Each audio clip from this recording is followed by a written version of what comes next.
We're waiting for our clerk, and if she doesn't show up soon, Representative Yokela has agreed to take notes for us. So we'll start in a few minutes. Thank you for your patience.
Okay, good afternoon, everyone.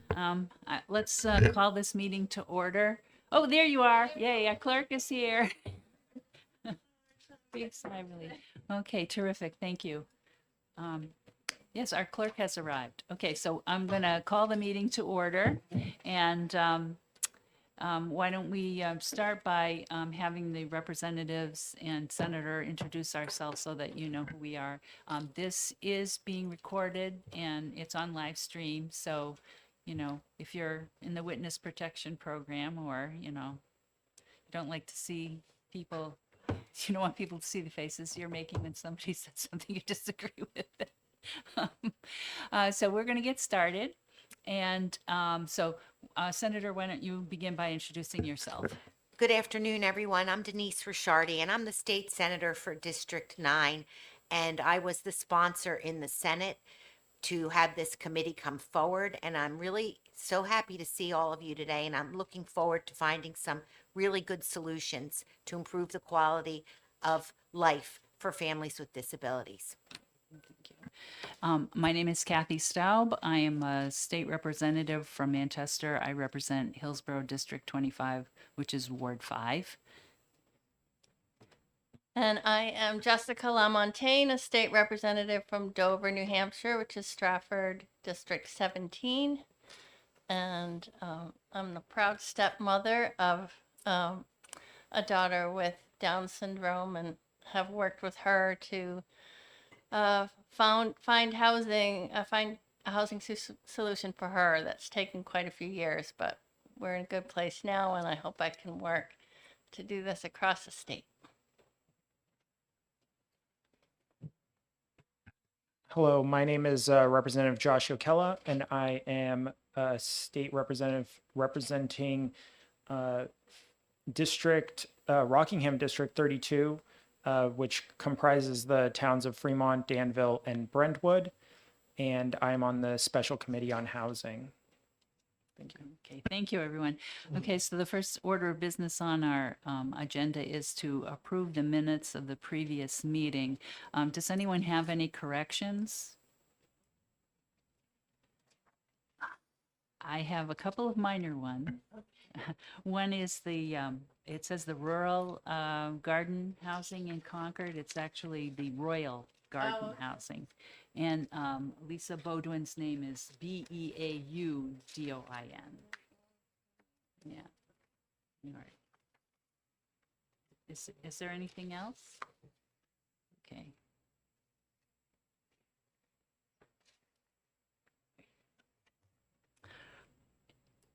Anything else? Can I have a motion to approve the minutes? So moved. Okay. Moved by Senator Ricciardi. Can I have a second? I'll second that. And a second by Representative Yokella. Okay, and all in favor? Aye. None? All those opposed? Okay, the minutes have been approved. Okay, the next thing we have on our agenda is a presentation from Chris Schott, who is Fair Housing Director of New Hampshire Legal Assistance. If you would come forward to the microphone and turn on the red light. Thank you.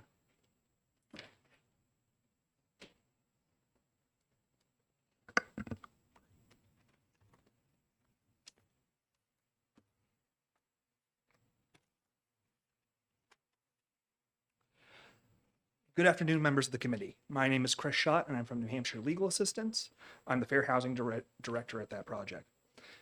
NHLA is a private nonprofit organization focused on the legal representation of indigent individuals in New Hampshire, including assisting victims of domestic violence, assistance with government benefits, assisting seniors facing exploitation, and eviction defense.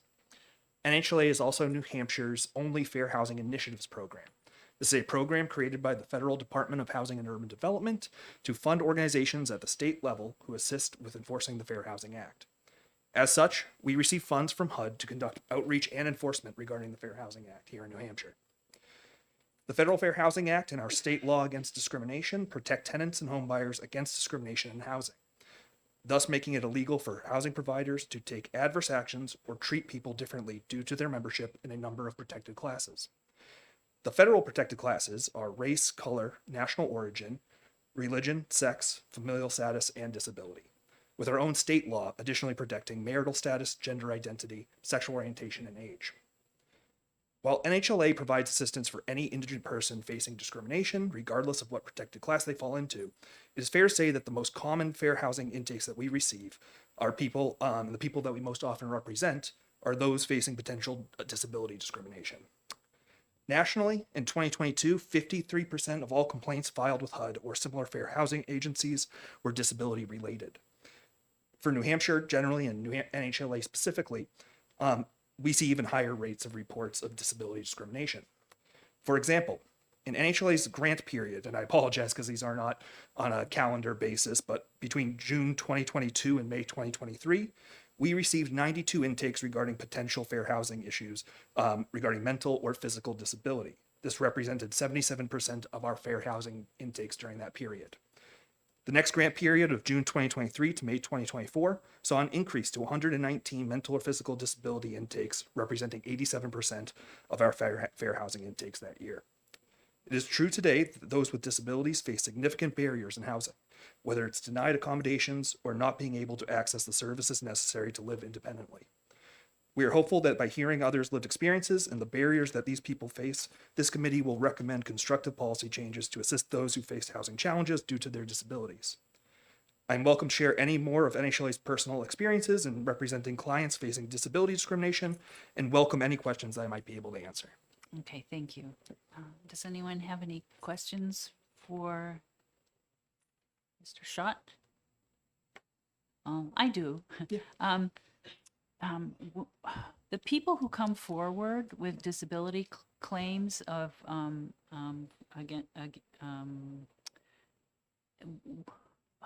what is the nature of those things? Are they being evicted? Are landlords not willing to provide accommodations? Are they unwilling to allow service animals? What kinds of complaints are you receiving from folks in the disability community? Yeah, it's definitely all across the board, and definitely the ones that you just mentioned. I'll say that we are unique in terms of a fair housing initiatives program because we are a legal aid organization as well. So we do a lot of focus on eviction defense. So oftentimes, what we're having when it comes to disability discrimination, when it comes to eviction, are situations where a person is being evicted either for a lease violation or for a threat to health or safety, where there are situations caused by their disabilities that are leading to things that would be material violations of the lease or potential threats to health or safety. So oftentimes we're seeing people who might have a disability that leads to hoarding. That can lead to something where that could lead to an eviction. Other times where there might be either bio issues or other situations where there could be a dispute between tenants, but it's directly related to their disability. Under there's a specific federal District of New Hampshire law that protects tenants who are being evicted due to these reasons that might be disability related, and so we often step in to essentially ask for an accommodation to allow people more time, and especially to just get services set up for people so that they can live independently. So that's one of the major areas that we specifically represent in. Beyond that, of course, we do absolutely step in to assist people with accommodation requests, whether it's been a denial or they just need help or guidance through the process.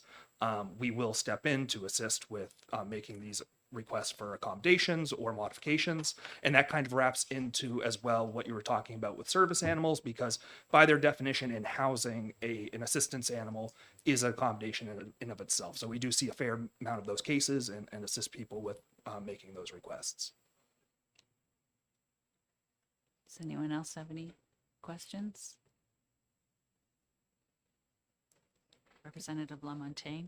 I just asked, will you be able to provide a written copy of some of your testimony?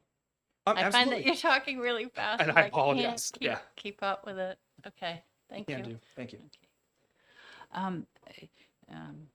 You mentioned denials. How often is someone denied a place to live because of a disability?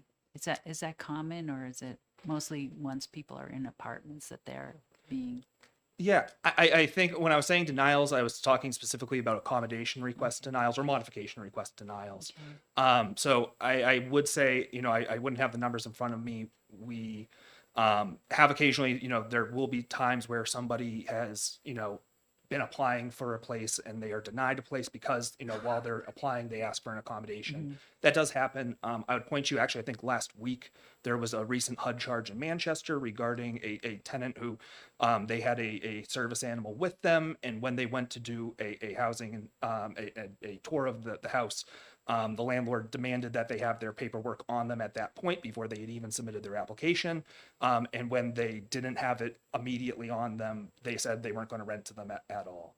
So that was a recent charge that was there. That was a specific denial of housing. Beyond that, it's a lot of times where a request has been made for an accommodation or a modification, the landlord has said no, and then we will get involved after we've received an intake to see if we can try and resolve it, and get the accommodation or modification secured. When a landlord is asked to put in an accommodation or a modification, are there resources available to the landlords to make that, for example, if someone needs a ramp, or, some things are, like rails in the bathroom and et cetera, but what kind of resources and help are available to landlords when they are asked to provide an accommodation? Yeah. So in terms of at least just taking a step back to just responsibility, when we're going for a modification, which is a change to the physical structure of a building, if it's a private apartment, it generally is going to be the responsibility of the tenant to pay for those modifications. If it's a subsidized property, then it would fall on the financial responsibility of a landlord to provide that. For tenants and landlords out there, I believe that there is money through the CFI program to provide it. I do apologize. I'm not exactly sure about funding sources, but I do know that several of my clients, the money actually hasn't been the problem. It's been, at least some of the ones that I've encountered, it's been more along the lines of just a person, say a landlord telling them they just could not install this ramp, for example, for other reasons. So I do know there's money out there, but I do know that it also can be a problem for those who don't have money secured. Can you tell me what CFI stands for? Choices for Independence program. It's a Medicaid program that it will assist people with disabilities in providing in-home supports for them. Both, I believe that it can assist with actual, physical changes to structure, but it also will fund, in-home assistance. So I believe the idea behind the program is that it allows people to live independently, stay in their homes, and pay for assistance for people so that they aren't directed to assisted living facilities. Okay.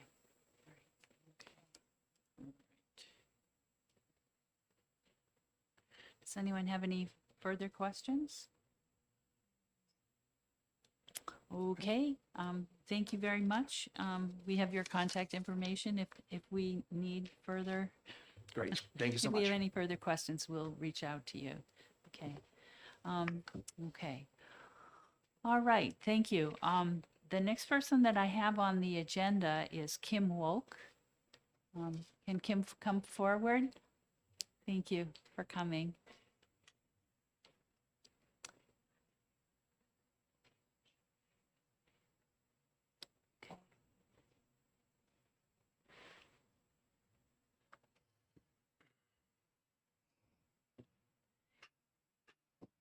For your record, can you both state your names and where you're from? Hi, good afternoon, committee members. My name is Ben Saul, S-A-H-L.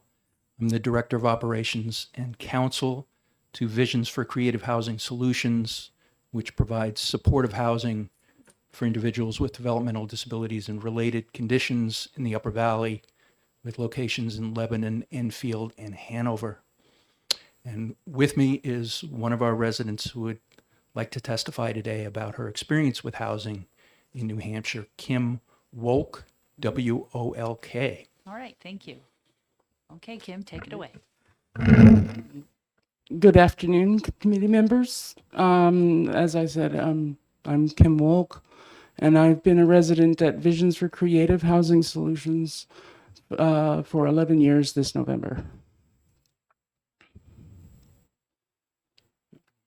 Talk about what your housing experience was like.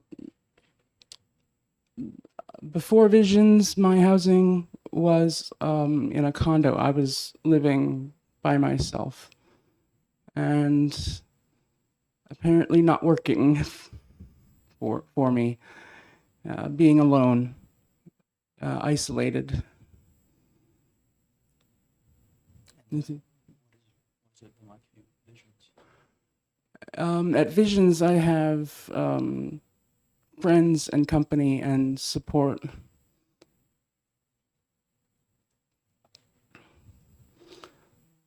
I don't fit into any one category of disabilities.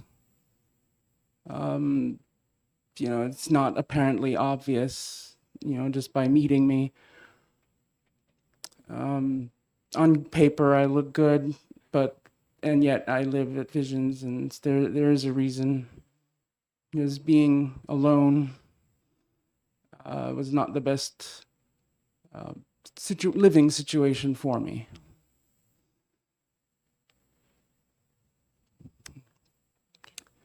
Would you, do you have more to say, or were you willing to take some questions? I'm willing to take questions. Okay, all right. Can I ask you, you said you felt isolated in your other apartment building, and you feel more, you feel less isolated Yes. now that you're living.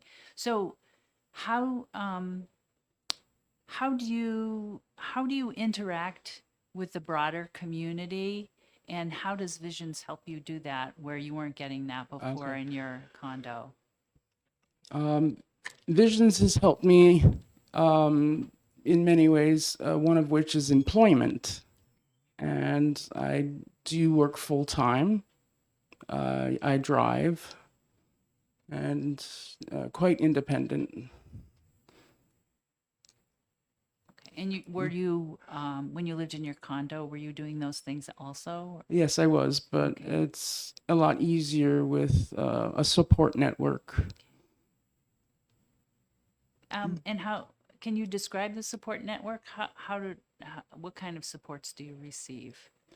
I have the support of my fellow residents and the support of the direct support professionals that are employed at Visions. Okay.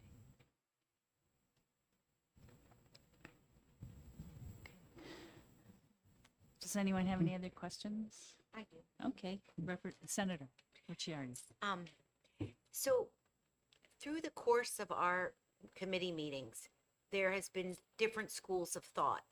One is, that we want this, what people are saying in this room, we don't want all people with disabilities in one space. We want them to be able to mingle and mix and have independent living.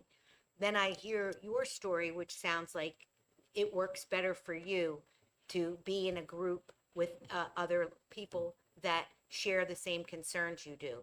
So I'm thinking that one of the problems is we're going to have to figure out an opportunity for both to exist and give people the choice that want to live in a community where some people have disabilities and some don't, but then provide services and communities like Visions for those who prefer to all be together. Am I hearing this correct from these meetings that we've had? Yeah. Yeah, so Yes. what you have works for you. But Yes. that's not necessarily what every single person or family would like to achieve. So we're going to have to find solutions for both, I guess is my takeaway. Right. There are. I think the support is tailored at Visions to fit the needs of the individual resident, and my needs are might be less than others. Thank you. Yeah, so one of the things that we have read and heard is that the restriction of creating housing that's specifically for people with disabilities is that they don't have choice about what they do on a daily basis. So do you feel like you have choices about whether to access the supports, when you come and when you go, et cetera?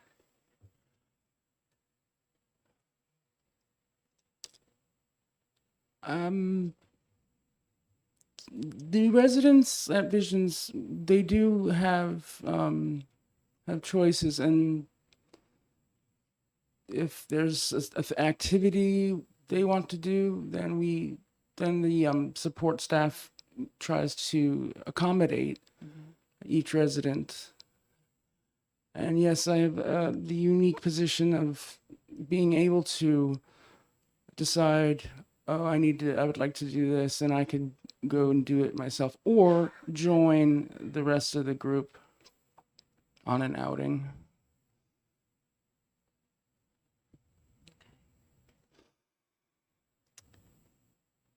Okay.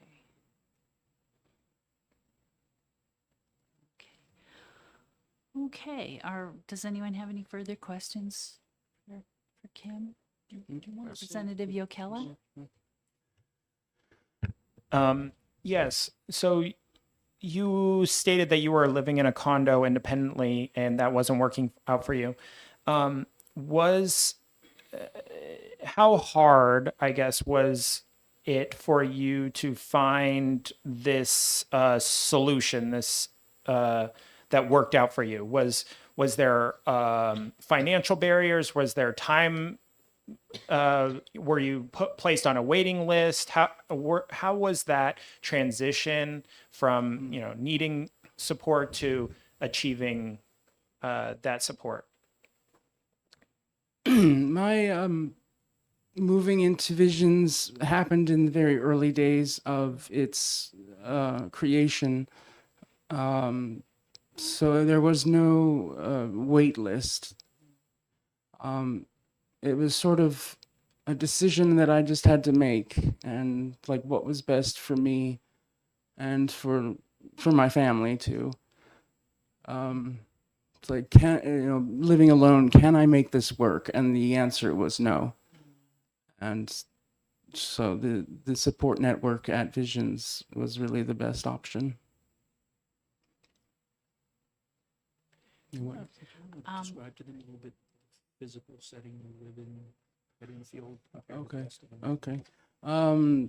The setting that Visions is in the Enfield location is sort of a country, home. It used to be an inn that the executive director's parents ran. It's it's a farm kind of community. Is it? Where do you live? I live in one of there's 3 buildings on the site, and I live in one of them with 2 other residents. were you receiving support services in your condo when you were living alone? No. Okay. Representative Yokela? Yes. So when you described the home that you're currently living in, you said that there's 2 other individuals.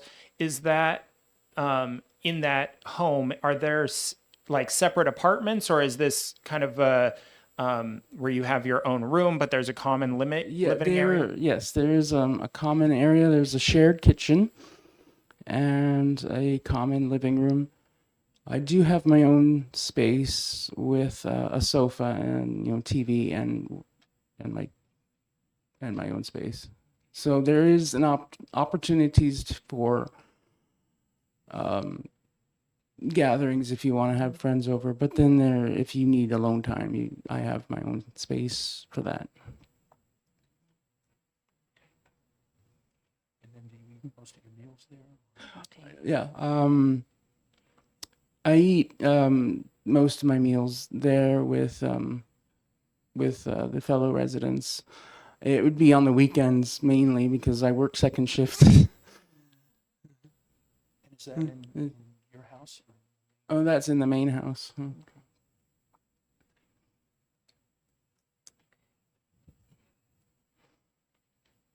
Can I ask what you do for work?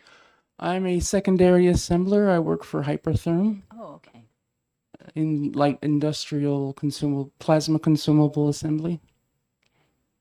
Sweet. Okay, does anyone have any other questions? Okay, now we have a list over there of other people that were planning to testify, and if someone could bring me that list, or if you could, you have one more question? I had a question for Ben as far as like the makeup of this visions. If the we had discussions before about how these types of facilities are regulated, and if it sounds like this might be a licensed the license threshold for what was that? The certification was Ver- 3 people, and then more than that had to be licensed. Licensed, yes. Yeah. So are you licensed, and is the structure like zoned commercial, or is it do they consider it mixed use, or is it considered residential? How is this kind of site set up? Well, I can't speak to the zoning issue. I can certainly look into it and get back to you. The certification and licensing issue, as I imagine you guys are aware, is a bit of a fraught issue. At the threshold, the residences in Enfield are currently certified, which they have been for over 10 years, because none of the individual apartments are house more than 3 people. However, the department has recently taken another look at how it construes the 151, I think it's A, and how that should apply. So they have changed their view of our other 2 locations, which we have completed licensing on. And we're quite concerned about the Enfield location, particularly because of potential issues like sprinkling.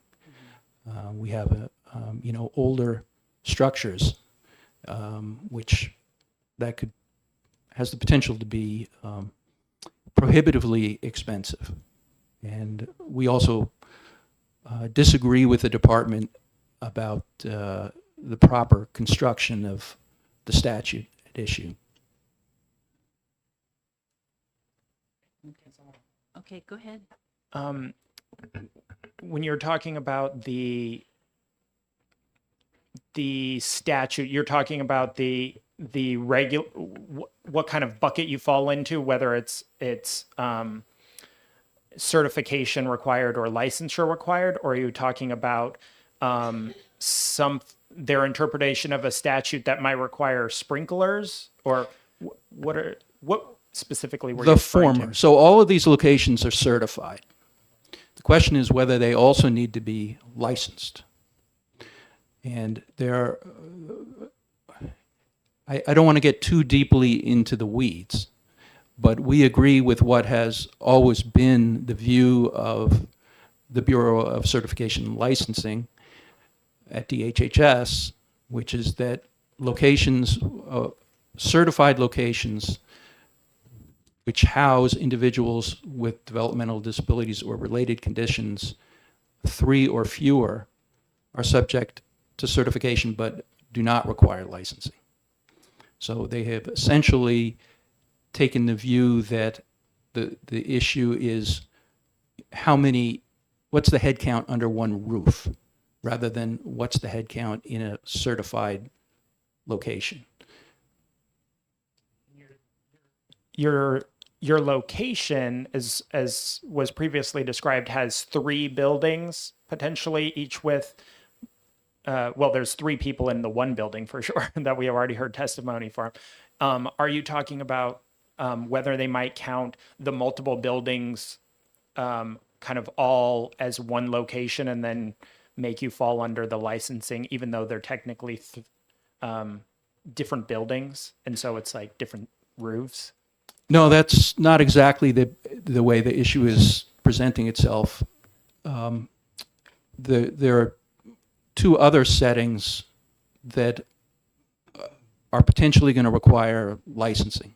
One of them is a set of 3 apartments which are in one structure, and then the other is that the main house is connected to you could call it an accessory dwelling, you could call it a different structure, but it has a corridor which allows connection between those buildings. And so then the question is, does that put, in the view of the department, all of these, a number of individuals above 3 under one roof? And so would that then require licensing with these uncertainties around, the fire protection issues, the additional fire protection issues which would arise under licensing? Also, there are, in addition to the initial hurdles, there are over 50 additional categories of information, documentation, which must be maintained by a facility which is subject to the licensing regime rather than simply the certification regime. So it's subtle growth of, uncompensated administrative costs. That's another issue.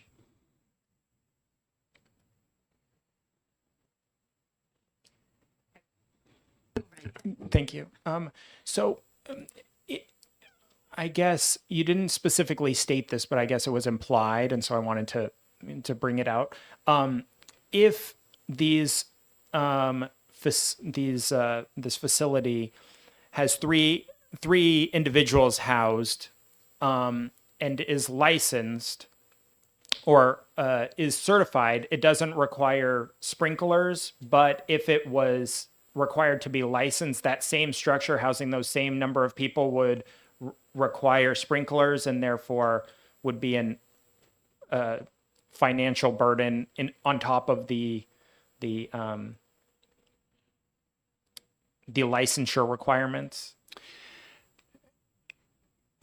Well, first of all, I would say if you were building or rehabbing a space now that was going to be certified, you'd almost certainly have to have it sprinklered. We are talking about an older setting, and I don't think you can speak in absolutes about what is going to be required from whoever the fire official is who is, ultimately deciding what you have to do. So it's not totally cut and dry, but what we're looking at it from the perspective of, a risk that may be presented. If, so the settings which are licensed are newer. One of them was a rehab and one of them was a ground up build, and they're fully sprinklered. Just as, I think contemporary market apartments would be. I shouldn't say that. I don't know that's necessarily the case. But these are sprinklered.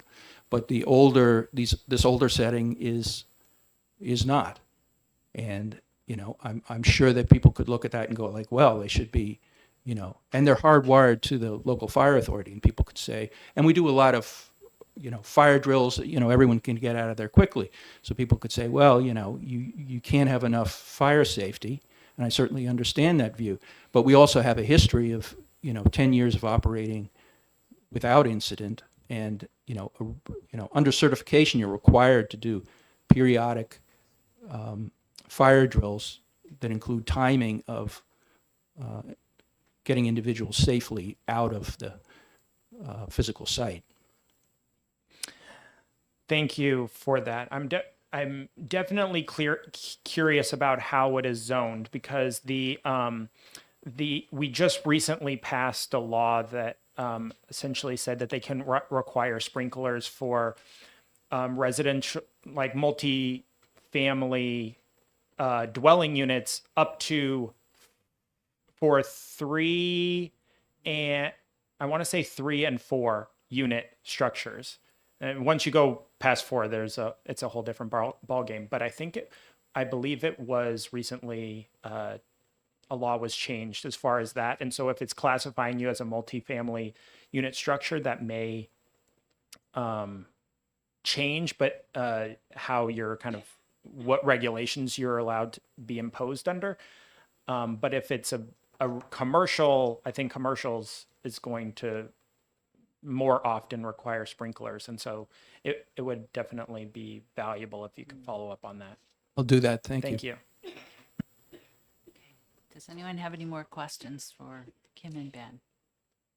Okay, so we have a list over there of other people that wanted to testify. If someone could bring them, that would be terrific. Yeah, you can hand it to Representative Yokella and he'll hand it over to me. Thank you.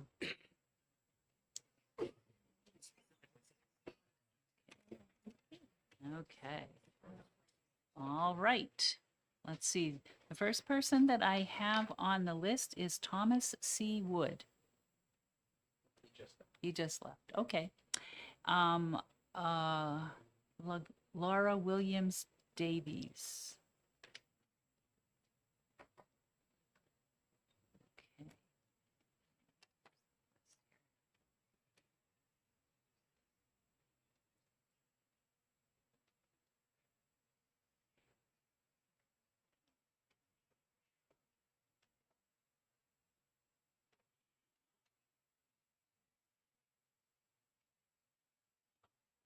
Oh, terrific. Thank you.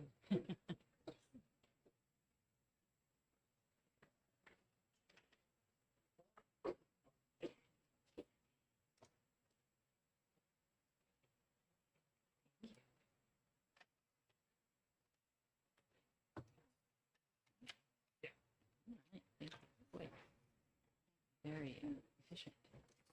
Okay. If you could just both state your name for the record, thank you. Yes. Hi, my name is Laura Lillian Davies, and I live in Balm, New Hampshire.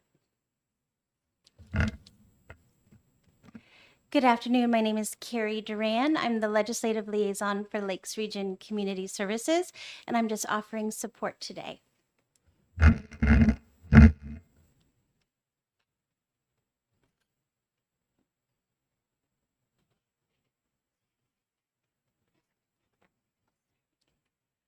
Go ahead whenever you're ready. Okay. Good afternoon. Thank you for having us today. Again, my name is Laura Dees. I'm 27 years old and I live in Belmont, New Hampshire my whole entire life. And I went to Belmont Regional School District when I was the senior at Belmont High School. I graduated in 2015 with no diploma. And then I recently graduated in 2018 with a regular diploma. The high school age diploma is with kids with disabilities. They can graduate when they're 21 years old. That was the first time for me that I have experienced this. But I'm very grateful that I got all the work done. And then I recently went to University of New Hampshire for the Units for You program. And then I graduated 2023 last year in May. When people ask me about UNH, what it is about, I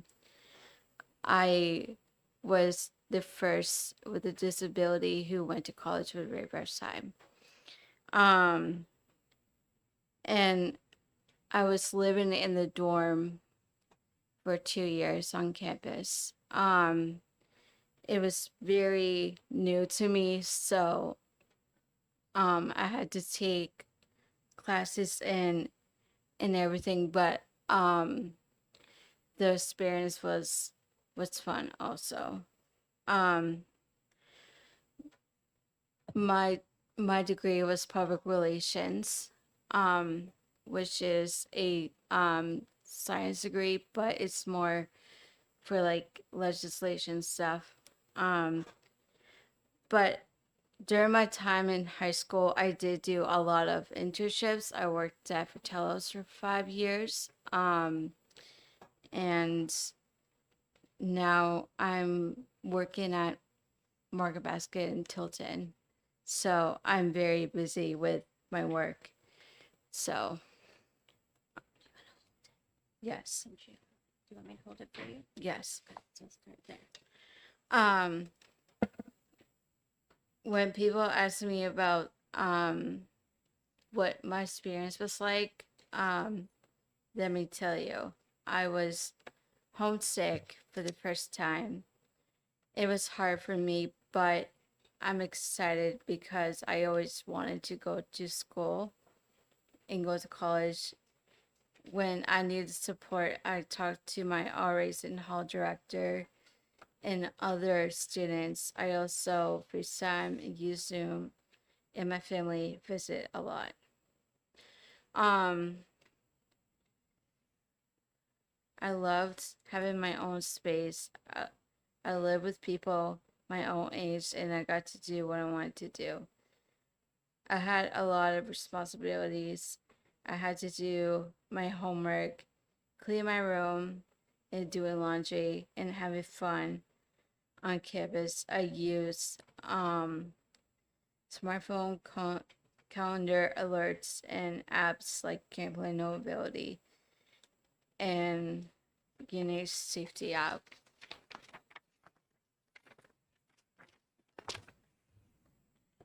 Technology helped me to be the most independent that I can be. I always knew that UNH campus and the fire station were there nearly if I need help. For example, I was stuck on the elevator in the mud, so I had to call 911, and the fire department came to help me. Having that support like that and help for part-time paid staff, it made it responsible for me to live independently more on campus.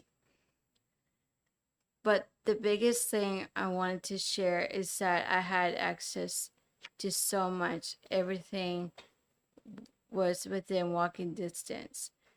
I walked independently to the dining hall and the laundry room and Rite Aid and Hannaford's downtown restaurants and the stadium for soccer and the hockey area. Took the welcome pass whenever I wanted. I even had access to the M train. That experience was life changing.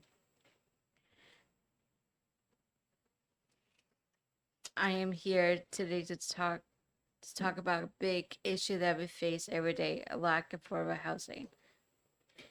Let me give you the facts. After college, I wanted to stay at school with my friends or move into my own place. But the fact is that I couldn't afford it. Though I work many hours a week, I had to move back home in Belmont.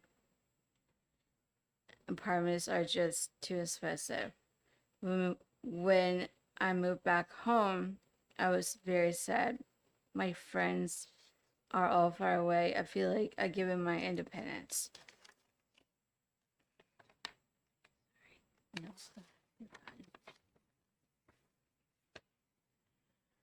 I had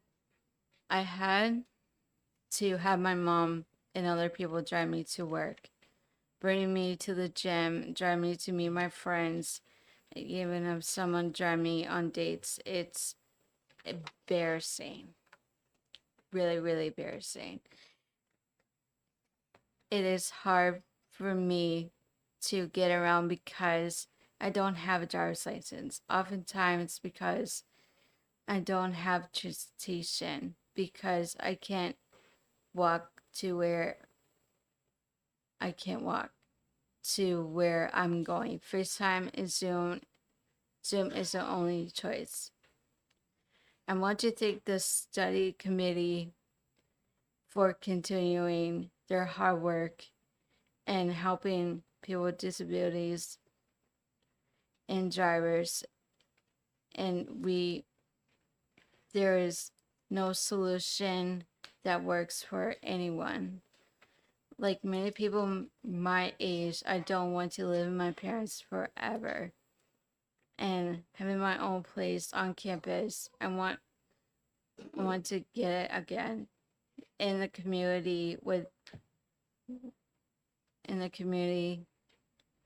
I want and need access to things that other people take for granted. It's like running to the store or getting together with my friends after work and not getting to work without a cost of $50 round trip. I want a apartment that is public transportation closer together, and I want my independence back. I'm here today to advise for solution housing that is affordable in a part of the community. I need to get where I need to go and to have things accessible to me. I want to live in a community. I am one of 6 of people who in the country who got involved working on the issue as part of a paid fellowship. I want to help you and other people come up with solutions. I attached my file and contact information from Project StarTech. please email me or text me. Let me know how I can help. Thank you so much. Okay, thank you very much. Thank you. Thank you, and thank you for providing written testimony for us. That really helps, Thank you. especially our clerk.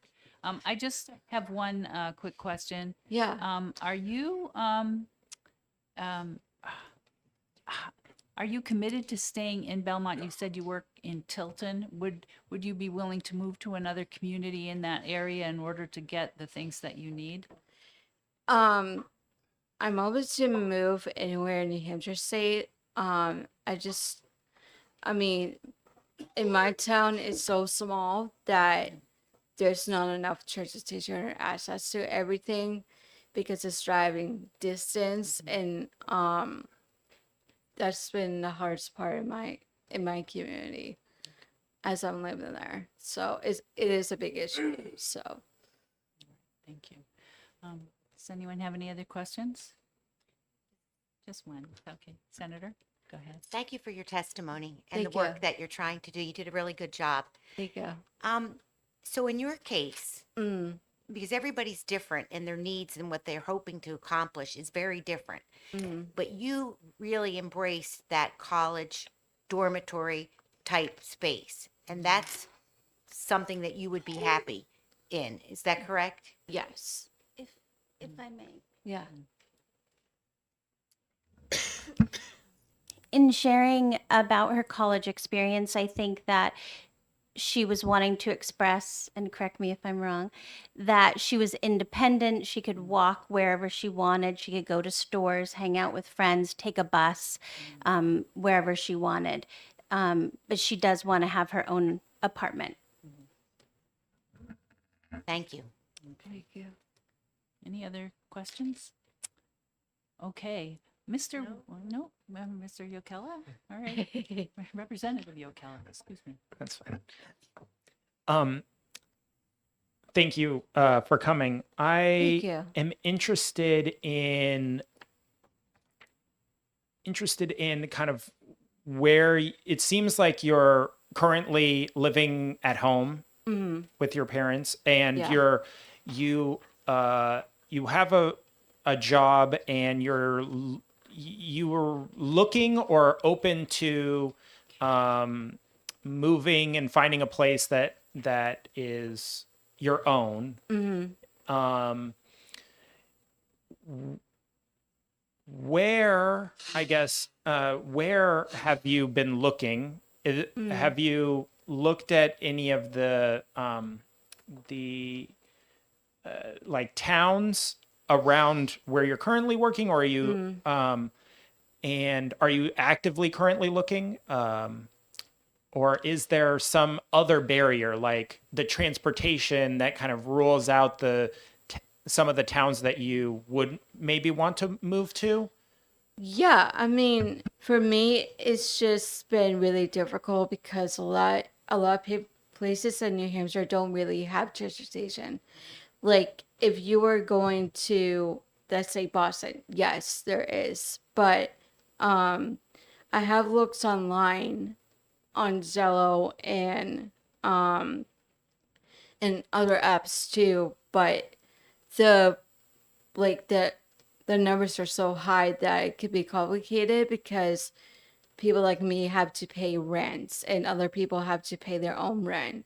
So, with my job, my checks are mostly saved during my time at work, and I'm using stable account, which is really helpful. It's like you can actually save money on your stable account for things like college stuff. You could save it for school stuff and everything like that. So that has helped me a lot during this time. Okay. Go ahead. You said that you're saving for college stuff. Do you have, are you trying to go back to college, or do you have college debt that you're trying to pay off? What education things are you trying to save for, and what are your goals there? I'm trying to save for apartment. Okay, it's mostly just Yes. apartment. Yeah. Okay. Yeah, Representative Yokella, next week we're going to hear from the people who administer the stable account, so you can hear all about that. Okay, right. Any further questions? Okay, thank you very much. And we Thank have you. your contact information. You will Yes. surely be hearing from us again. Yes. Thank you so much for coming today. Thank you. I appreciate Okay. it. All right, Mr. Wood, are you willing to come and testify? Thank you. Senator Ricciardi is going to have to leave at 3, so we kind of have we're in kind of a time crunch here. So if folks could keep their comments kind of tight, that would be helpful. So if you would state your name and tell us where you live. Good afternoon, Madam Chairwoman. My name is Thomas Wood, and I am a resident of Derry here in New Hampshire. And I live independently out in the community as a 66-year-old with lifelong physical and developmental disabilities. And I live in a manufactured home in a tenant cooperative. The Frost Residence Cooperative which is diagonally across from the historic Robert Frost Farm in Derry. And my issues with housing that after paying my rent and also utilities, and I'm also paying for I have two major internal infrastructure the repair payments, that I'm still working to pay off. Because a year ago I had to replace the electric water heater in my house, and I also had to have the heat exchanger in my furnace replaced. The water heater was not under warranty. The furnace was still under warranty because my home was manufactured in 2016. And so the heat exchanger part was free, but the labor charge was like $1,700, and also the price for the water heater and the install, was $3,600. And so I have the situation where after I pay these bills and pay what I can for the property tax, paying for the water, and I do have an 82-year-old elderly roommate, Mr. Kummel, who lives with me. Otherwise, he would be completely homeless and on the street. Because several years ago, his third wife's kids kicked him out of the manufactured home he was living in the Frost Residence Cooperative, sold it to somebody else, that somebody else bought it, and then he was living with his sister, who also eventually died a few months later, and he ended up having to come back with me and live with me in order to have a place to live, and also he assists me with the expenses.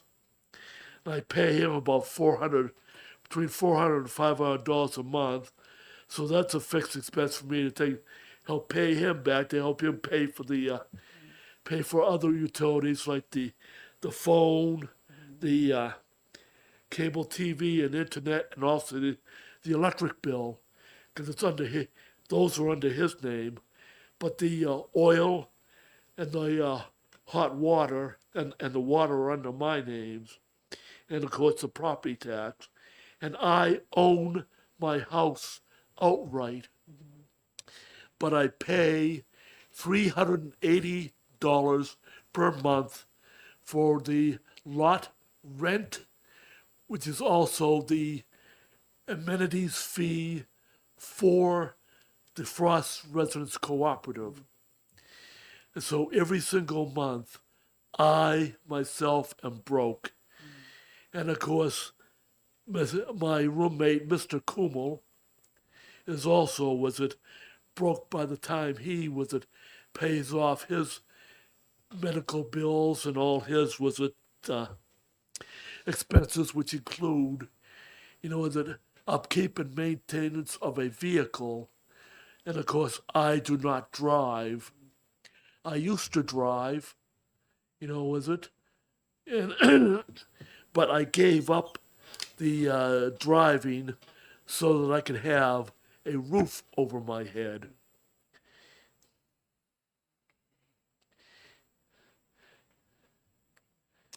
Are you willing to take some questions from us? Yes, So you are on disability right now, so yes, you I get am on SSI Social or Security. Social Security disability. I am age Okay. 66. Okay. I've been on SSDI from age 48 to 65. Okay. And I was originally living with my younger brother, Nathaniel, who passed away in 2020, not from COVID, but from a massive heart attack, because his insurance company stopped paying for his insulin, and he was rationing it, hoping nothing bad would happen. I'm so sorry. He was my primary original caregiver, that to assist me out. I'm so sorry about that. Okay. Does anyone have a question for Mr. Wood? Representative? Thank you. Thank you for your testimony. So you previously had someone taking care, like your family member, your brother, taking care of you or helping you, or do you assisting me? Yes. Do you and that is currently being taken care of by your roommate and Not so much, as I'm more or less on my own with Okay. it. But my roommate, we share the expenses, to try to have a little bit of a quality of life, with it. But right now, my roommate is in the hospital in CMC, and he's going to be operated on, tomorrow, and there's a good chance that he'll end up physically disabled, either was it losing toes or losing a foot. Okay. So do you feel like you currently have the assistance that you need to live independently, or do you think that the loss of I your just brother need assistances with housekeeping Okay. primarily, and also rides out into the community. Okay. And you're not currently having that, and so that's something that you're I do. still need? I am in the Manchester Transit Authority's CART paratransit service system, Okay. but you have to call at least 24 hours in advance to book a round trip ride to get anywhere. And I'm trying to get a hold of the community caregivers, elder services in Derry, that they can get me other rides out into the community. Plus, also, I've tried over the last few years to get assistance through, the community community crossroads in, I believe they're in Atkinson, to try to assist me. But, you know, these things have all pretty much all fallen through because there's the attitude that people see me as a person with mild cerebral palsy and mild autism as not disabled enough to need even at my age of 66 to need services. And of course, me and my family over the last half century have had major mega issues with dealing with this state, with trying to get services for, was it a mentally ill parent who should have been institutionalized in the New Hampshire State Hospital, you know, was it in 1966, and should have been helped, and the family should have been helped and taken care and taken care of, you know, was it? And my father helped. Instead, was it me and my younger brother Nathaniel?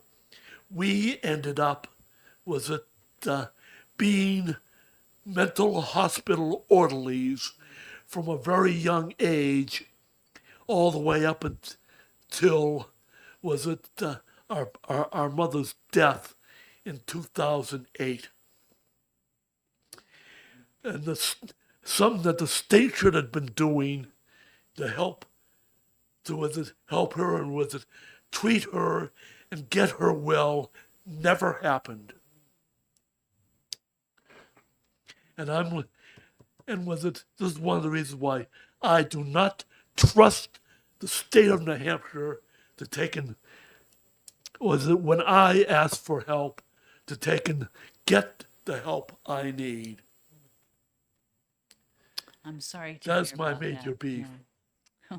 I'm sorry to hear about And that. as I said, I'm living independently in the community as best I can, more or less on my own. Thank you very much. Does anyone have any other questions? Okay, Representative Lamontagne. Thank you for sharing your story with us. When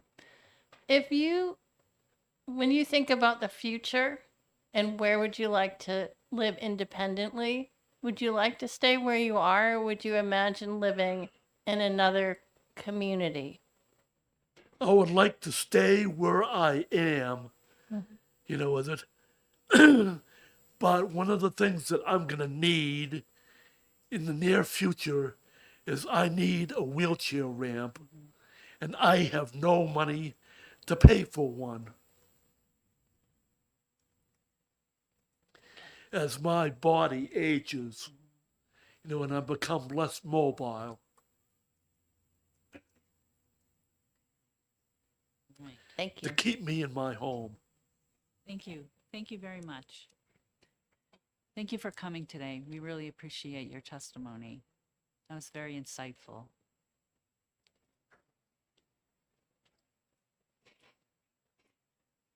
Okay. All right.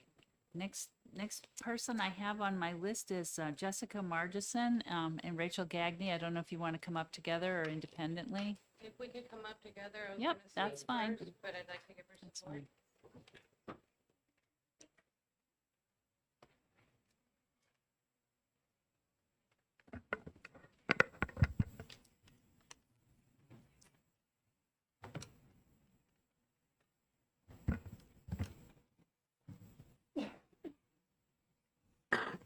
I swear that's as contagious when you cough as someone yawning. Hi, my name is Jessica Margison. I'm a tenant advocate organizer in Manchester, New Hampshire, and for the past 3 years and a few months now, I've run a tenant clinic. And in the tenant clinic, I've met many, many people. I've seen many things, and I would like to give my opinion on some of those things that I've seen and noticed. We in this room represent many different disabilities. Our housing options need to be as varied as possible to support all levels or needs. I wanted to make sure I address that.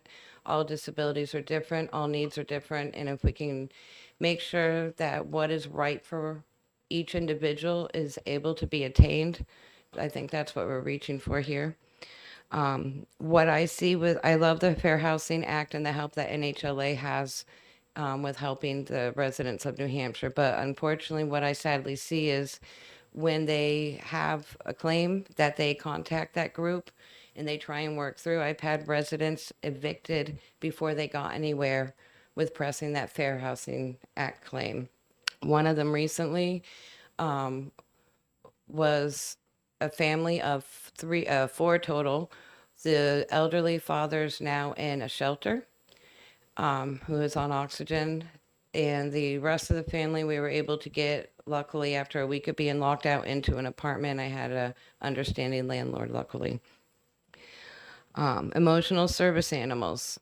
I have the biggest difficulty with those for my tenants. I have honestly, what I tell them now, because if you look at the definition of an emotional support animal, they are not termed an animal or a pet. That is something equal to a wheelchair, a cane, a device. So I explain that to them and I tell them, don't even tell them you have a cat because you have a medical device. You move in, they try and kick you out. We do a reasonable accommodation and fight it because getting them in there with the emotional service animal has been a fight. People are getting turned down left and right. And how do you fight that when you're just fighting to stay housed? You have to focus on the first things first, and that's getting a roof over your head. And a lot of these landlords know this. One thing I think would be helpful for those of us, I myself am on disability. I've met with Senator Shaheen's office and Congressman Pappas's office in DC. I think that when one applies for disability, there should be a box that they can check that housing is needed.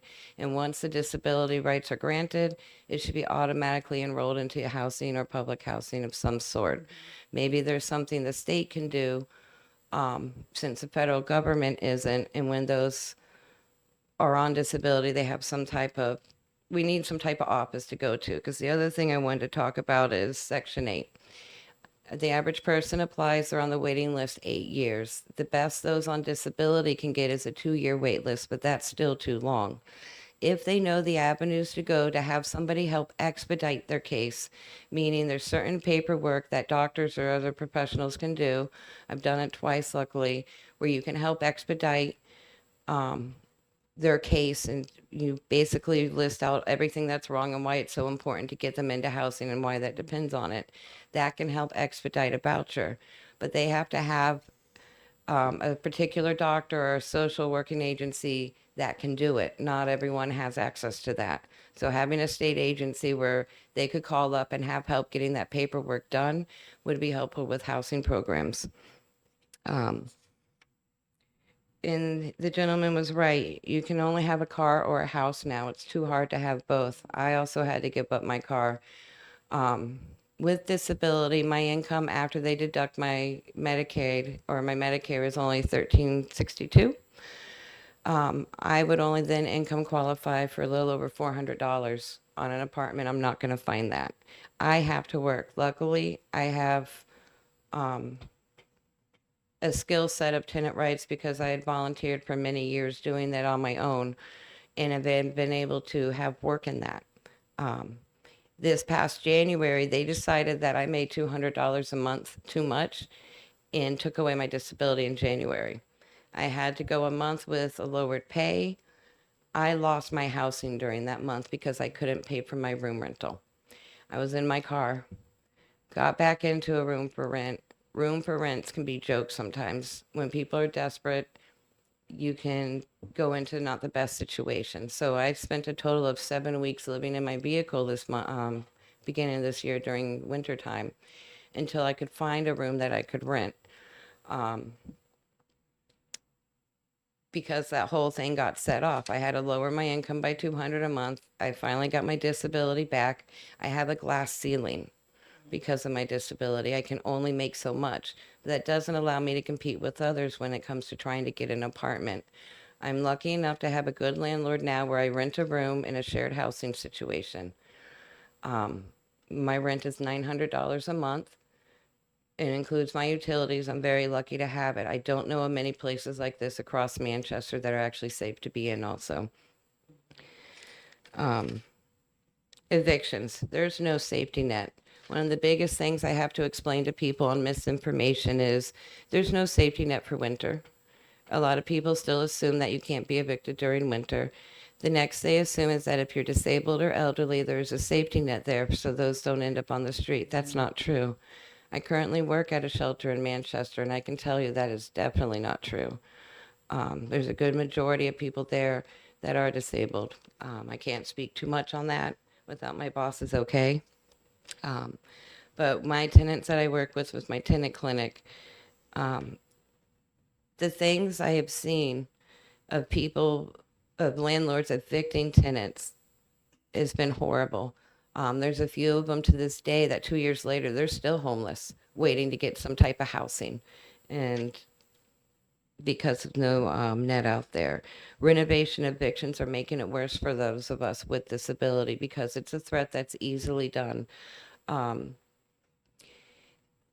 So for instance, just recently, I helped somebody with a 540A. They got on their 540A.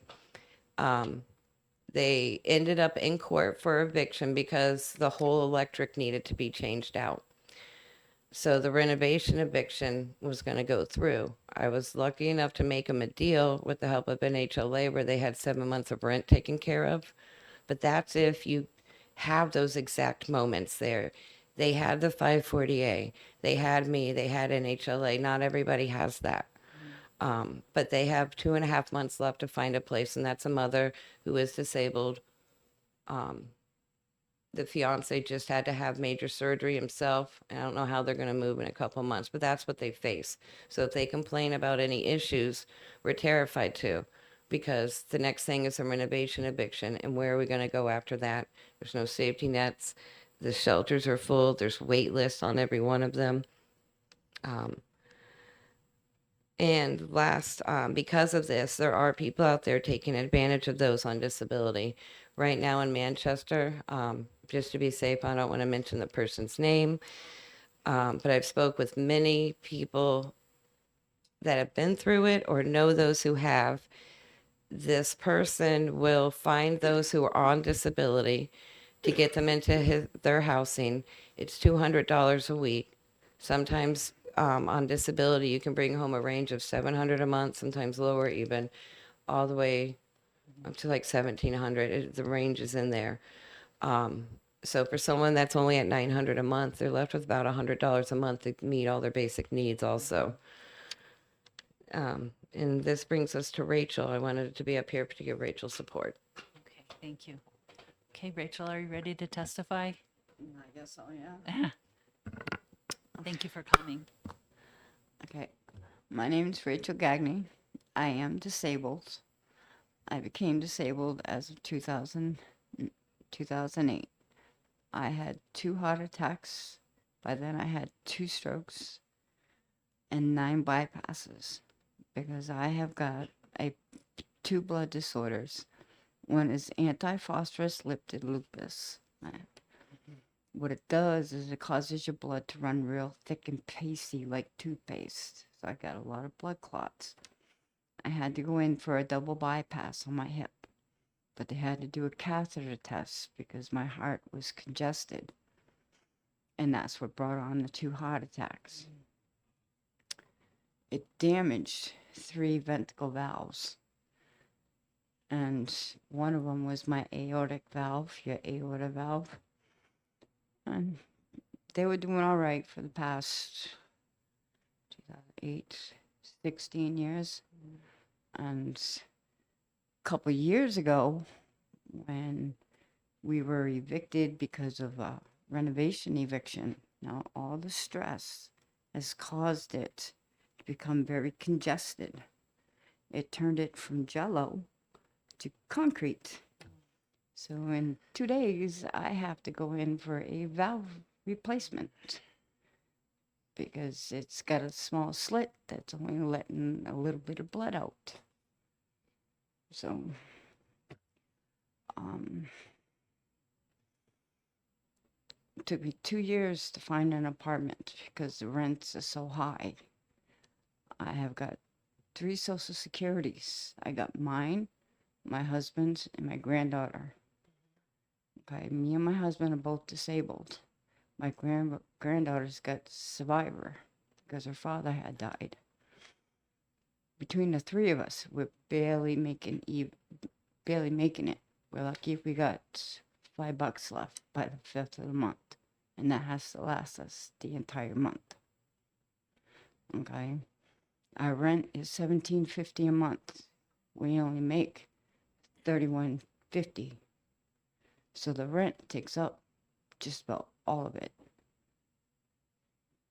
We barely make enough to, I'd say, most of my light bill.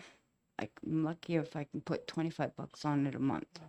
I got a shut-off notice by the 24th that I have to pay on, and I don't even know how I'm going to pay it. And What Rachel wanted to stress was that with her heart condition, for 15 years it was doing okay. And over the past 3 years of the stress of being homeless for 2 years and fighting to get in her current place, it exacerbated her condition to where she has to have a valve replacement. So it talks about the disabilities that are worsened, especially with those that are homeless with diabetes. I see many missing toes and feet because they're not able to properly care for it, and insulin and food and taking care of them. Her income qualifying. When they moved into her current apartment, it was $300 less a month, but then the first year of living there, it went up $300. So if they were to try and income qualify to move again, they probably, with the way rent is right now, they may not qualify definitely for their place, but for another, it'd be kind of shaky. And she currently lives with many repairs that need done, but her fear of reporting those. okay, but right now, we just moved from the 2nd floor to the 1st floor because I have to go in for that operation. Yeah. So I talked to my landlord, when the apartment came open, because my doctor don't want me doing a lot of stairs. He was nice enough to let me go downstairs. But there's a lot of repairs that need to be done. And I told him, okay, like with the windows, we used to make windows, me and my husband. I said, if you get me the parts, we can fix those windows because the balances to there's 5 out of 6 windows that need the balances to be replaced. We can fix those. All you gotta do, we told him where to go, who to talk to get those balances. All you gotta do is go and talk to him and get them. We can install them. The screens, I made screens for 10 years. I can fix those screens for you. Just give me the material. All you gotta do is go to Walmart and get the stuff. It costs you $20 to get all of it. He doesn't want to. He's been blowing me off for the past month. And the plumbing needs to be fixed because the vanity in the bathroom keeps plugging up, the tub, and the sink in the kitchen. I said, something's wrong with the plumbing. If you get the pipes,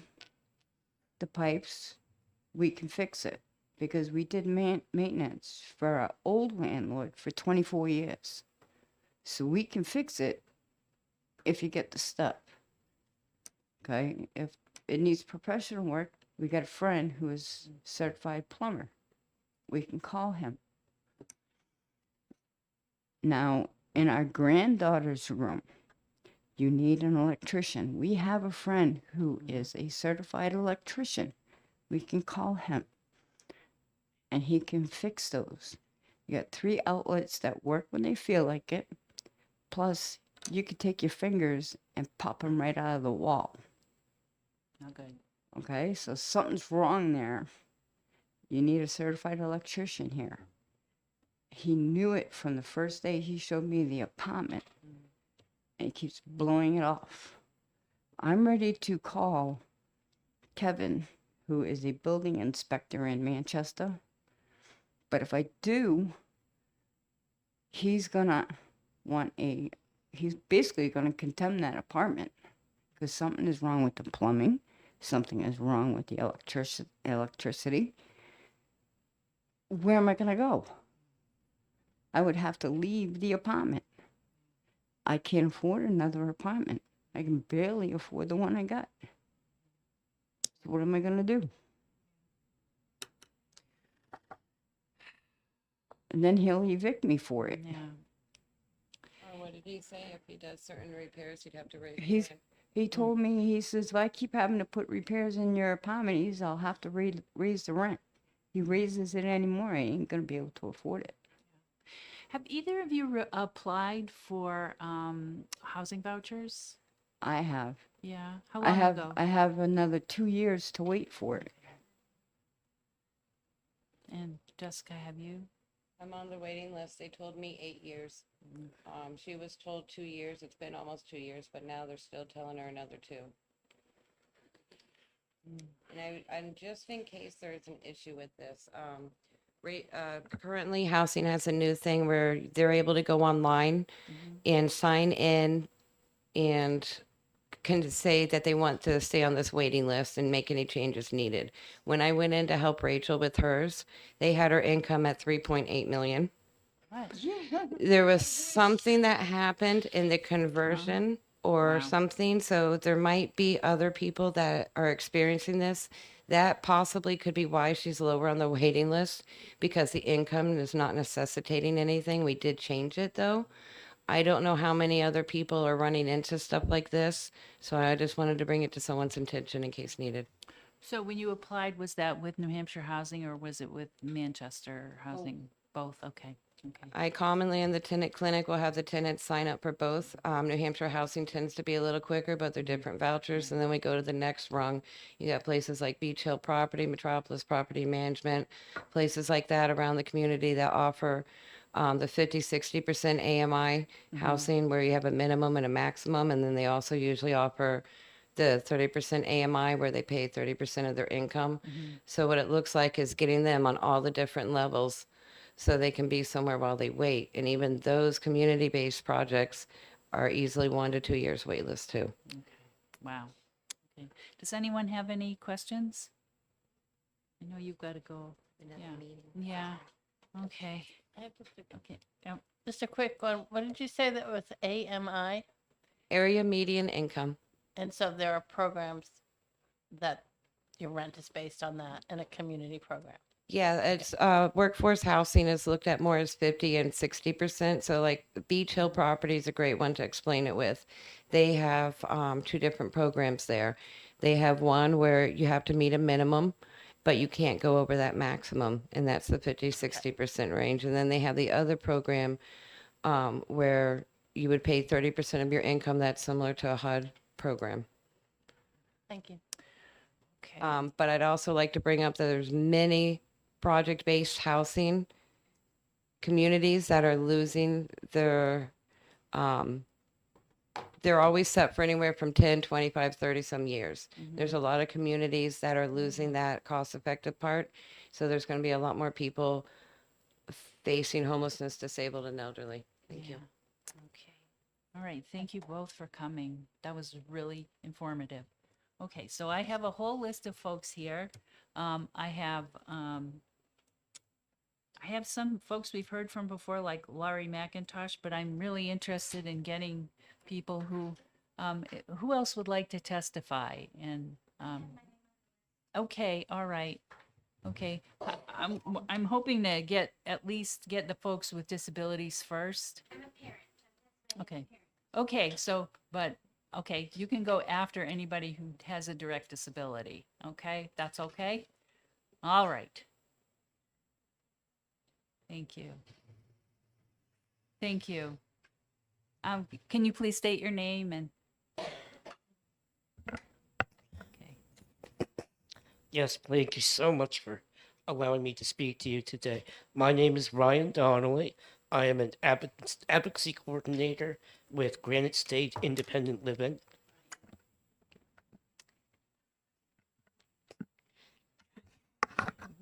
Can someone? Oh, Hi, I'm sorry. Thank you, Don't committee apologize. members. My name is Jennifer Kroll, Crowell, and I work for Granite State Independent Living as the peer support coordinator. And I also am in our access modification program. So we help people. We are means of last resort with funding, but we do, I'm on the committee to help folks that need modifications in their home to live independently and safely. Thank you so much. So certainly we've heard a lot about the issues around affordability with our housing crisis, but accessibility is just as important as well. Uh, and just to give you a bit of data here, so the U.S. Department of Housing and Urban Development, HUD, periodically uses the American Housing Survey to assess the stock of homes accessible to those with people with disabilities.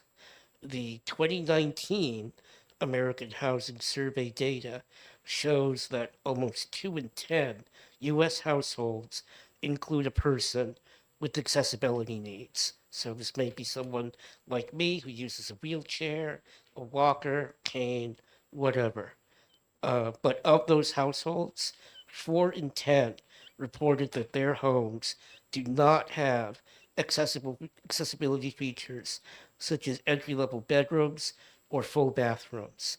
So we've got a lot of folks out there like me who are living in places that are just not equipped for us, and we've got nowhere else to go.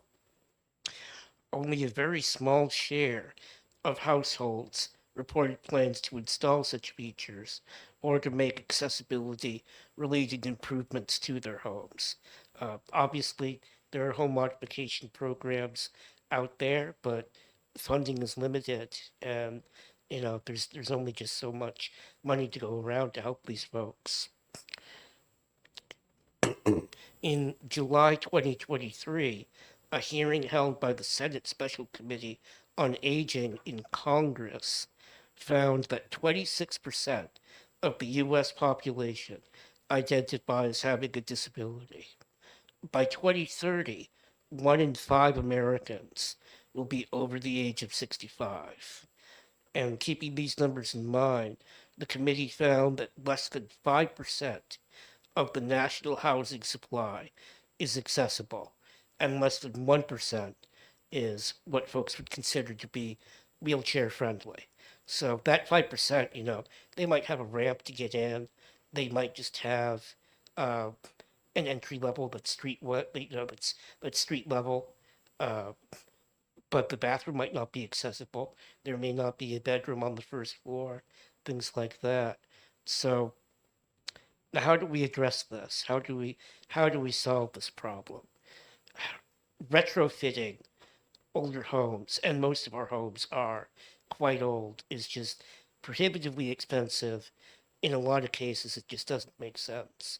So I think the real solution to all of this is really hammering home the idea of supporting universal design and getting contractors and property developers to really get behind this. If even 1 or 2% of new developments adhered to universal design, so that everything that's vital is on the first floor, uh, wider hallways, wider doorways, bathrooms with no slip material, things of that nature. I mean, these are going to be great not only for folks like me and Jenny, but will also allow people to, find a home, move into a home, and age in that home. Because we want people to be able to live in their homes for their whole lives. It's what a lot of people want, and unfortunately, again, a lot of situations where somebody's living in a home and they get older or they have an accident or something, God forbid, and now that home doesn't work for them anymore.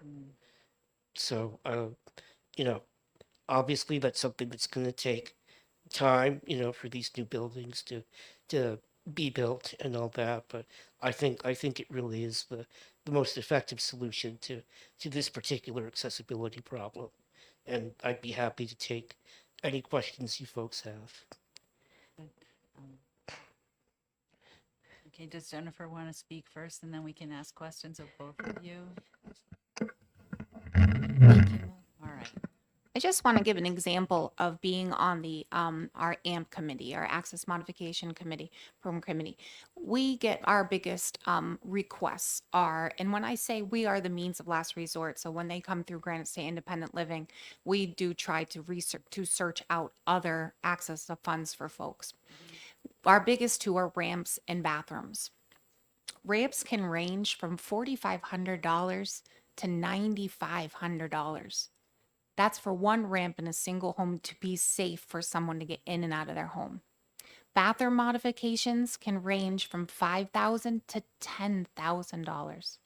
Now, I do want to let you know that it is not medically necessary, according to the state, that a person has to have a bathroom.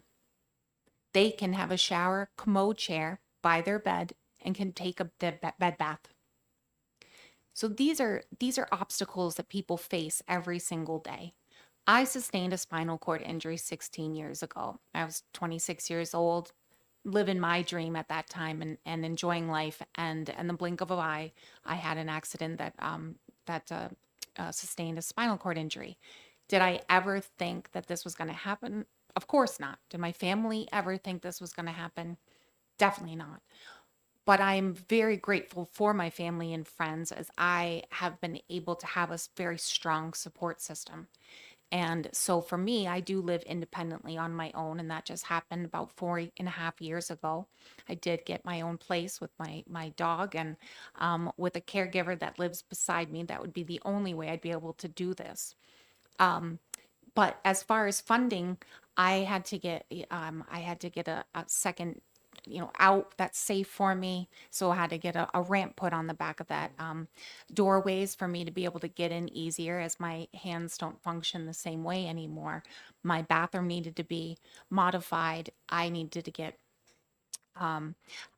it needed to make sure my fire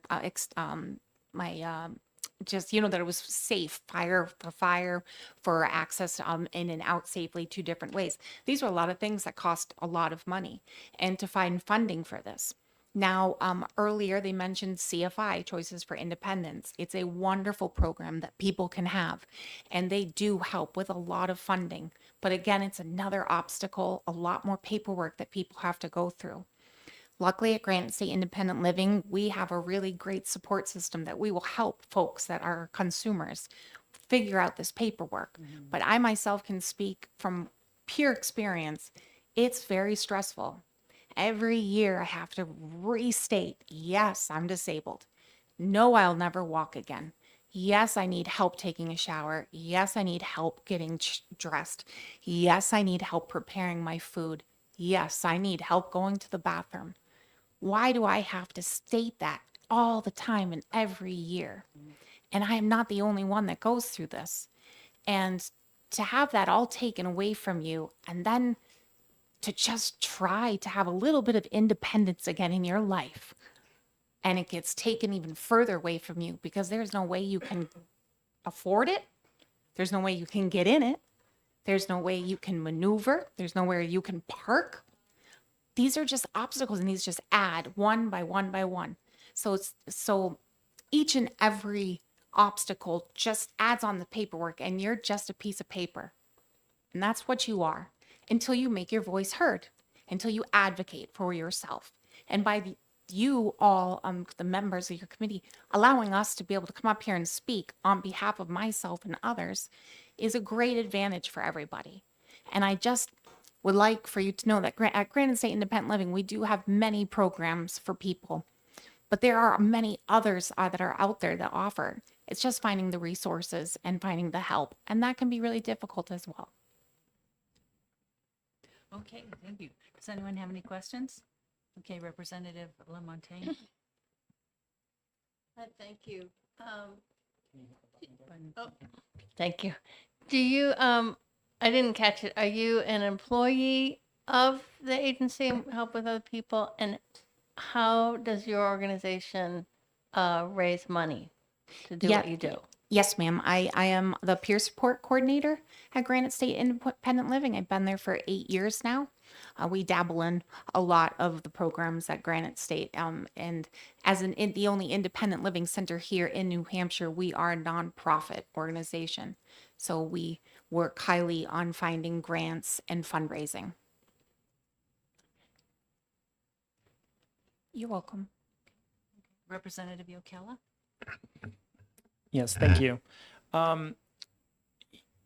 You said that you live independently as of 4 years ago. What was your situation before, and how long were you trying to achieve the stable place that you have now? And what barriers or anything that you can share, that lessons learned, kind of a thing that might, shed light on kind of where we might look for either solutions or identify kind of the problems, like the scope of problem. Yes. So I, with the luck of my family, I was able to move home with my parents. They fully renovated the house to the best of their ability. Our ramp is not ADA, but it's doable. Only in the winter. But no, so well, I actually I signed up to be put on a wait list, and that wait list was 2 to 6 years to find a place that would be accessible for me. Now, not only did I need to find a place that was accessible for me, but I also needed to find at least a 2-bedroom apartment, because I would need to have a live-in caregiver. During this time of living at my parents', I do have personal care attendants through Granite State Independent Living. So I am also a consumer of theirs. So I did have people helping me morning, afternoon, and night, getting me up, getting me going, and getting me back into bed. With that help, I was able to also be able to get back to work. Now, the 2 to 6 year, I was looking into Concord, Manchester, Nashua. These are all cities that are very far. I live in Antrim, a small town, but it's small and quaint, and it's where I grew up and where my heart is. So that 2 to 6 year wait was very difficult. And then I looked at the price range. And with what I make and with what I get with SSDI, there would have been no possible way without the help of if I was to ask my parents to help me with paying rent. And as each year goes on, 26, 27, 28 years old, 29 years old, I'm really not still wanting to ask my parents to help me. Not that they wouldn't if this is what I really wanted. They laid it on the table for me that if we were to find a home within the area that would be able to be modified to work good for me, but to stay close to my family so I'm not far away in case of emergency, would I be up for that? And I said, of course I would. So we searched for, I think it took almost a year for us to find a home that would work perfectly. And it did. It ended up panning out, and it took us only about 8 months to make it accessible. My dad's quite a good handyman, and with being in a small town love, so they came in to help as well with making it even more accessible for me to get into my house. So I would say the first is the wait list. The wait list is terrifying. And then you look at the cost, and the cost of rent is twice as terrifying. I also wanted to continue to be able to work, but I'm not sure if that would have been able to happen either if I moved further away from my offices here in Concord, but working remotely from home mostly. So I hope that answers your question. Right. Does anyone have any questions for Mr. Donnelly? Okay. I would ask if you could email us all those wonderful numbers. Yep. I will get you That those will help results. us. Okay. Thank you very much. Mo has my email address, so. Yes. we can- Okay. Thank you very much. Oh, you're welcome. Thank you for Thank you. coming today, and thank you for you very waiting. much. Okay. All right. Mm.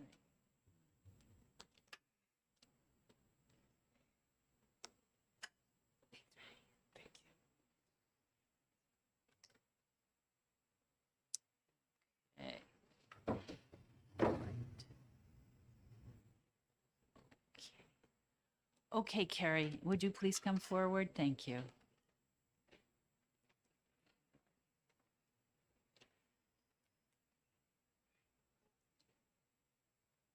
Thank you.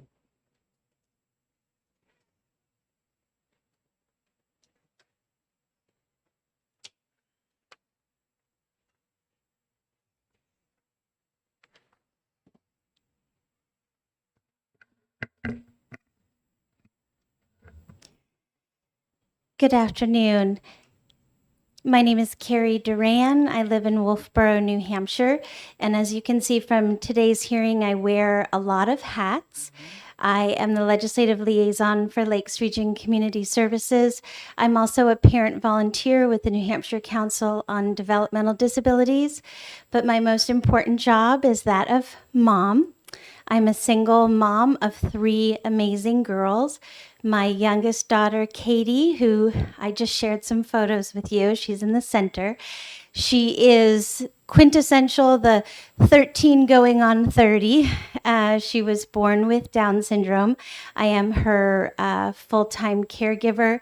I just recently started working full-time, so I'm balancing all of that as a single parent. My twin girls, Isabella and Marisol, just went off to college and super proud of them.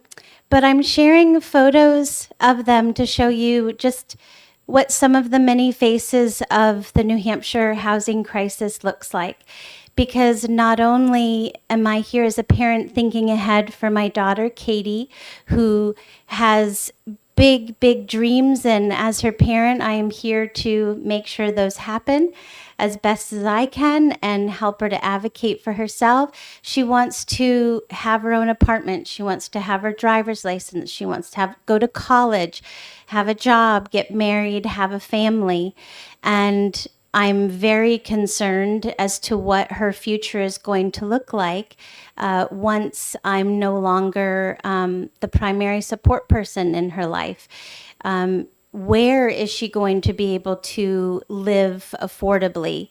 Where, as my friend Laura spoke about, you know, where is going to be accessible for her. Wolfboro is very rural. There's not a lot of sidewalks on the side roads except for in town at the moment.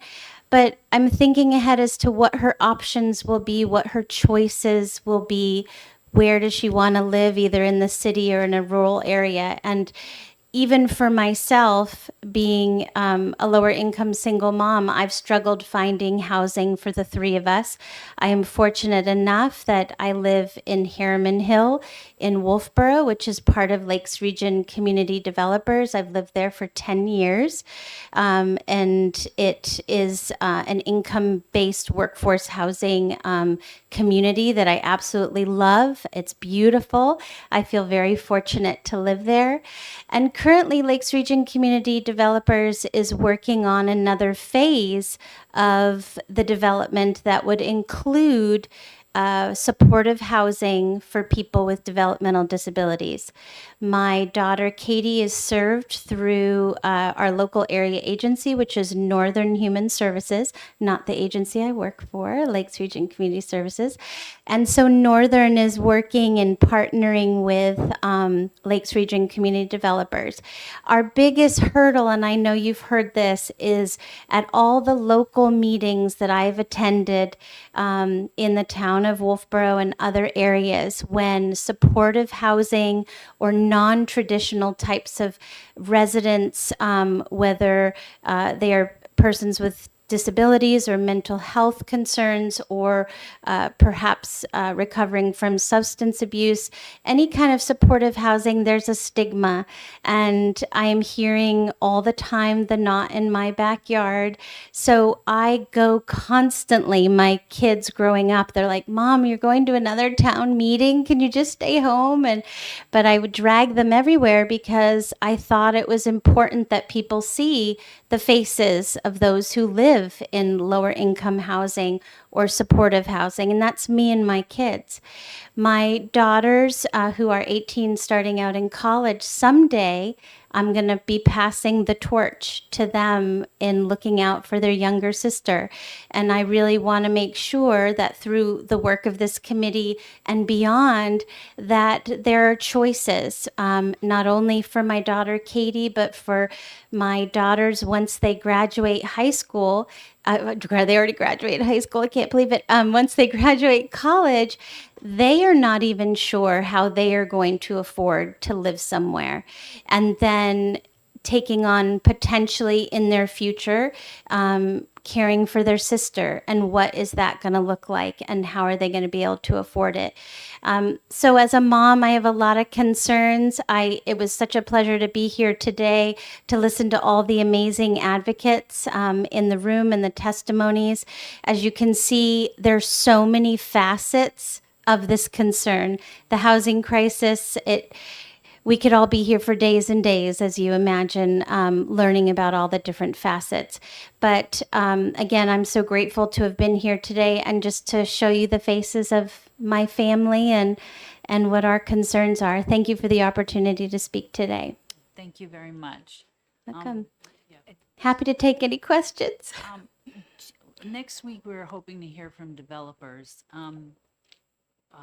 Do you have contact information for Lakes Well, Region community developers? I do, because I serve on their board. I'm Okay. currently the chair Okay. of their board, so I'd be happy to speak with our executive director. I'm a joiner. I volunteer a lot to help, make change in my community. So, yeah, I'm happy to reach out. Her name is Carmen Lorenz, and I will put you in touch and see if she can come. Okay, because that would be terrific. All right, thank you. Yes, you're welcome. Okay, Representative Yokella?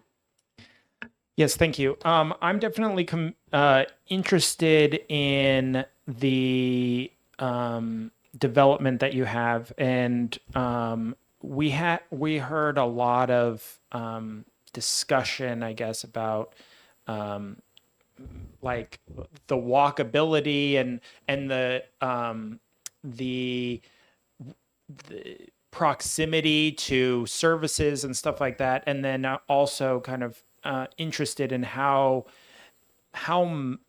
much of the development is workforce housing versus market. Is that 25%, or can you Certainly. give me some idea of? So I don't have the exact figures, but I know most of my neighbors, that it is primarily workforce housing. The Okay. primary residents are all families, but there are also people with disabilities and several retired folks that live there as well. And it is primarily workforce, lower income. You do have to meet a certain threshold of income to be able to live there, and then you can't make, past a certain amount as well. So, but I think Carmen can certainly give you those facts and figures if she comes next time. Thank you. I wanted to offer too, if you wanted to take a field trip and see a beautiful housing development that I am very proud to say is my home, I'm happy to show you around. Yeah, well, thank you. We have a full year after we do our preliminary report to do further investigation. So thank you for that. Of course, happy to. Thank you.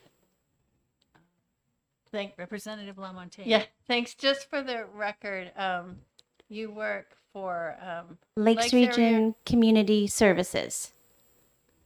um, I'm chairperson of the board for Lakes Region Community Developers.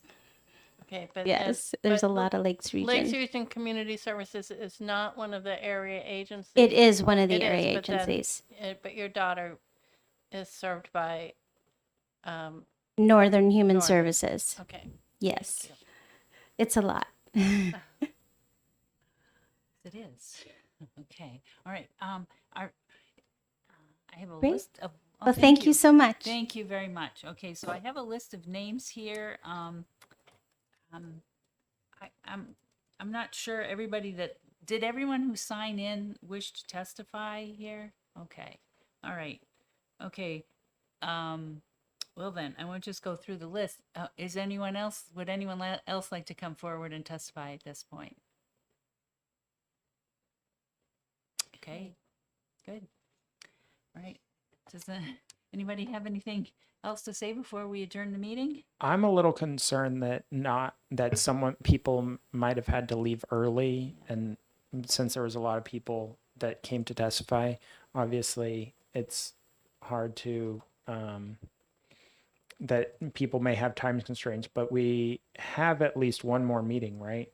Yes, we That do. that anyone that had to leave early could still come and testify, or obviously submit written testimony if they're watching, catching the last of it, even though they had to leave. Yeah, right. And again, my name is Kathy Staub, and if you go to the general court website, you can get my contact information from there. It's I can never remember what it is, but Maybe be put on the agenda so that they can know when their okay. time is. Yeah. Maybe Yeah. that would be good. Yeah. So next week we are going to be hearing from about the stable program, and we're going to New Hampshire Housing Action is going to connect us up with some developers who are going to speak with us next week, and hopefully you'll be able to bring some folks too. So that will be our last meeting, and then after that, we are supposed to produce a preliminary report by November 1st. So we will do everything in our power to make that happen. But we've all got a lot going on right now. So, but I definitely want it to be thorough rather than worry about the time. I'm going to try for the beginning of November, but I want to make sure that we get all the information that should be in the report so that anybody going forward from this point will be able to look at it and have a good idea of what needs to be done. Okay. Anything else? From my, are you going to write the report? Or are we going to have a meeting to discuss what's in the report? Or how is the report actually? I mean, if you want to write the report. Yes, we are required to have one more meeting. Yeah. I wonder if maybe we could do a Zoom meeting and to just not have people. I don't know if we can, or should we do it? About Zoom, but Okay, you want to? I mean, I don't know how you want to do it. I guess you're kind of in charge, but I think that, like maybe,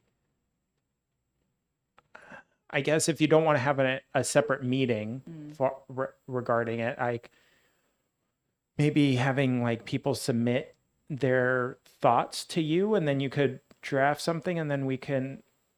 I don't know if we have to vote to accept it or what is the procedure as far as that, but I've been counting on you to tell me that. Oh, 'cause we're both I'm not rookies.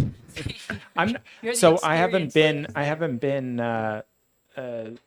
in charge of writing reports or on study committees before, so I wouldn't know, but I'm sure Paul or the speaker's office would be able to let us know before the next meeting how we should proceed. You know what? As the chair, I will look into that. Thank you. And report back next week. And then, maybe if there's time at the end of the meeting, we can have a brief conversation about, what things we want to make absolutely sure are in the report. I will find out what needs to be in the report. I'm assuming that all of the paper and so forth and stuff that's been submitted electronically and so forth will need to be in the report, but I will find that out. Because, I definitely want it to be thorough, and I want people to be able to access all this information that we've gotten from the stakeholders and the impacted people. Thank you. Yeah. Okay. All right. So, Motion to adjourn. no further business. Can we have a motion to adjourn? I motion to adjourn. I'll second it. Okay.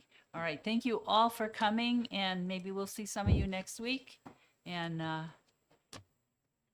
Bye. hopefully. Aye, yes.